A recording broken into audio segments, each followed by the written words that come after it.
RCL 957 kami ada bersama Anda. Sahabat RCL, saat ini Mejo Nandi dan juga kru yang bertugas, kita lagi mau datengin salah satu tokoh tamu spesial hari ini.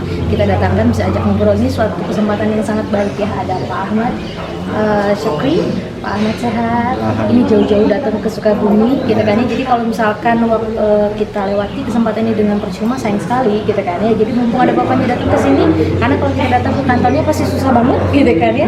Akhirnya kita ajak ngobrol hari ini dengan Pak Ahmad. Beliau ini adalah sekretaris SMSI ya Pak ya, Serikat Media Siber Indonesia Jawa Barat untuk Provinsi Jawa Barat. Pak Ahmad, kalau SMSI itu sebenarnya apa? Mungkin kalau media mungkin masyarakat sudah pada tahu ya media itu apa, tapi SMSI itu seperti apa?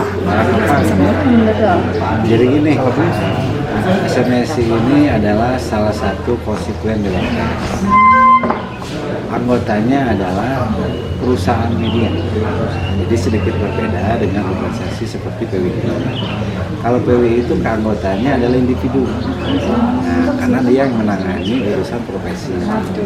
Tapi kalau SMSI ini adalah wadah tempat berkumpulnya perusahaan pers. Perusahaannya. Ya, betul. Di Indonesia, SMSI ini adalah organisasi yang terbesar. Anggotanya se-Indonesia itu sudah hampir 3.000 perusahaan pers. Bahkan SMSI ini organisasi terbesar di dunia. Belum pernah ada organisasi yang bisa menghimpun ribuan perusahaan media. Cuma di Dan Indonesia? ini yang terbesar hanya ada di Indonesia. Luar biasa. Di samping SMSI ada juga organisasi sejenis yaitu AMSI dan JMSI. Anggotanya juga sama, adalah perusahaan media. Ketiganya ini adalah konstituen Dewan Pers. Nah, tupoksinya karena ini anggota perusahaan anggota konstituen Dewan Pers yang anggotanya adalah perusahaan media, tupoksinya salah satunya adalah bagaimana memberikan semacam pelatihan, peningkatan performa media, bagaimana perusahaan media ini bisa maju dan berkembang.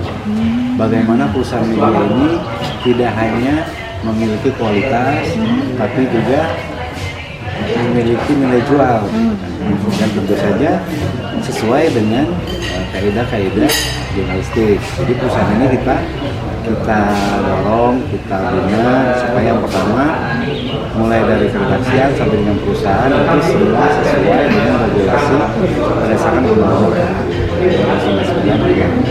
Berarti SMSI ini tuh lebih fokusnya ke perusahaan media. Perusahaan media. Betul.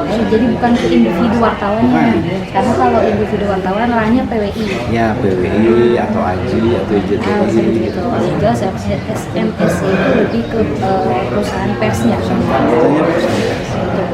Tapi kalau perusahaan gitu berarti ada apa ya? Ada program untuk mengembangkan itu kan ada? Ada.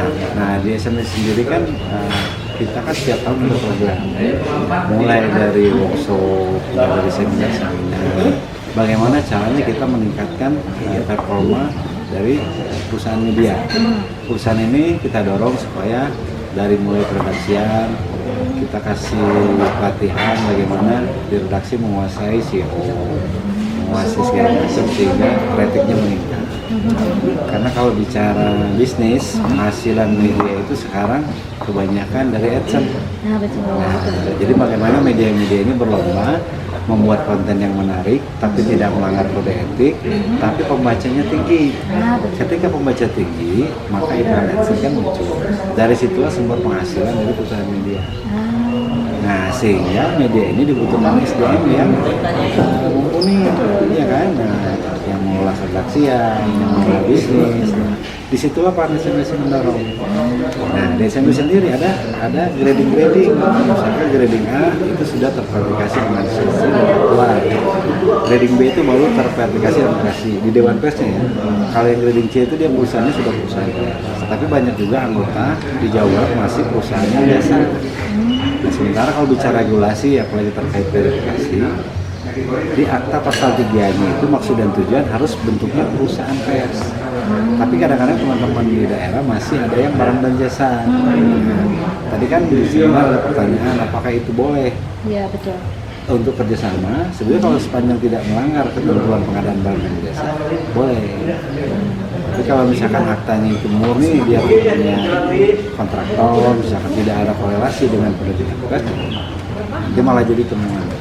Nah, tugas SMWC itu mendorong, membina bagaimana perusahaan ini sesuai dengan koridor hukum yang diatur oleh Undang-Undang 40 tahun 1999. Betul. Jadi perannya SMSI itu hadir untuk memberikan pengetahuan regulasi pembinaan lah ya, ke perusahaan media supaya mereka nggak ini ya Pak ya, sesuai dengan regulasi. Nah betul, jadi regulasinya itu seperti ini. Karena kan kondisi saat ini serba digital dan media pun sebenarnya banyak yang apa ya, dadakan lah gitu kan, tahu bulat gitu kan ya. Media tuh banyak yang kita nggak tahu legalitasnya tuh bener gak sih gitu kan ya. Nah memang di fenomena di lapangan banyak teman-teman yang karena ini imbas juga dari sejak dibukanya keran kebebasan pers Undang-Undang 40 tahun 1999, salah satu indikasi imbasnya itu adalah teman-teman yang tadinya tidak paham dengan bagaimana mendirikan perusahaan pers, bagaimana mengelola kreativitas, bagaimana syarat-syarat sebuah karya jurnalistik yang tidak melanggar. Karena ini pemahaman ini tidak dimiliki oleh teman-teman yang tadinya notabene bukan berangkat dari background yang teks juga gitu. Iya, dari pers. Kadang banyak teman-teman yang dari latar belakang yang macam-macam gitu kan.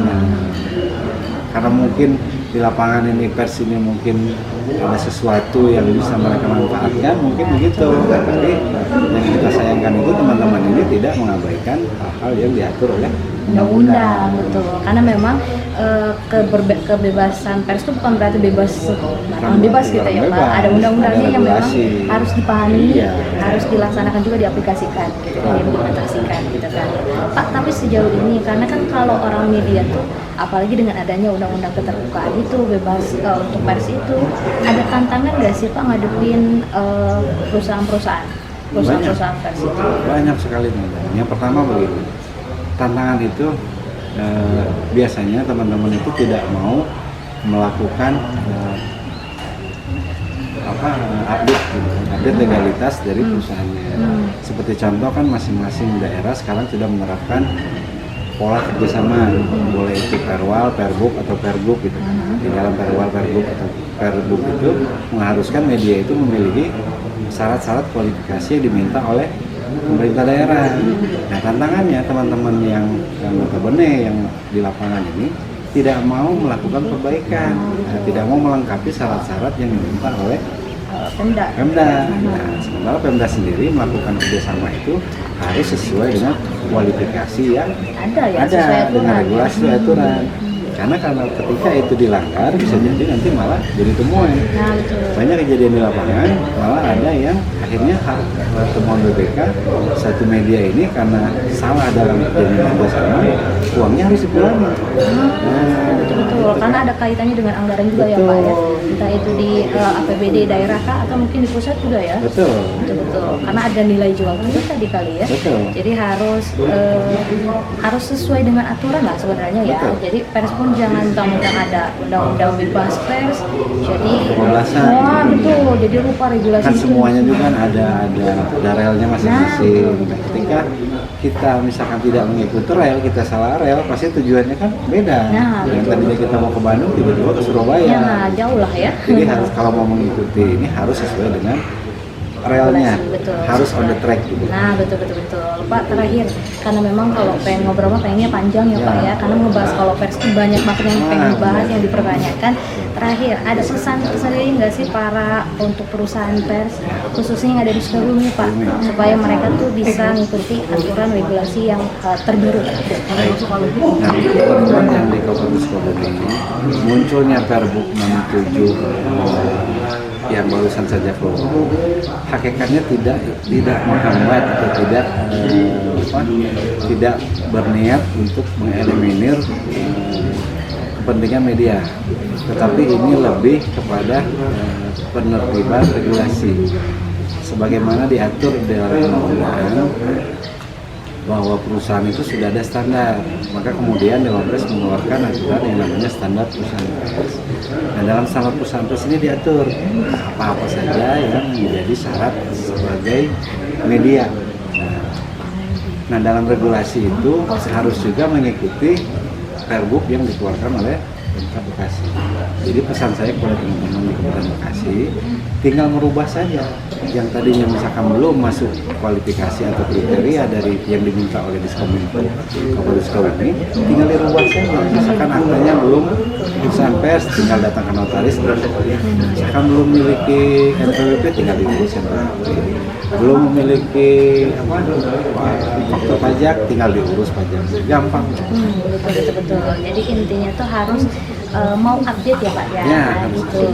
Karena memang perubahan Pergub yang tahun 2022 nomor 67 ini untuk kebaikan pers ya Pak ya, dikembalikan untuk kebaikan semua juga supaya tertib. Kayak Pak Ahmad bilang tadi supaya tertib, jadi nggak kacau lagi gitu ya Pak ya. Jadi kelihatan nih memang insan pers yang memang berkualitas itu seperti apa, perusahaannya juga jelas sesuai dengan regulasi yang ada. Kalau gitu Pak Ahmad, terima kasih sudah mau ngobrol bareng kita menjelaskan SMXI itu sebenarnya apa gitu kan ya. Dan sahabat Anical, itu dia obrolan kita dengan Sekretaris SMXI Provinsi Jawa Barat Pak Ahmad Syukri, Mejunandi dan juga kru yang bertugas.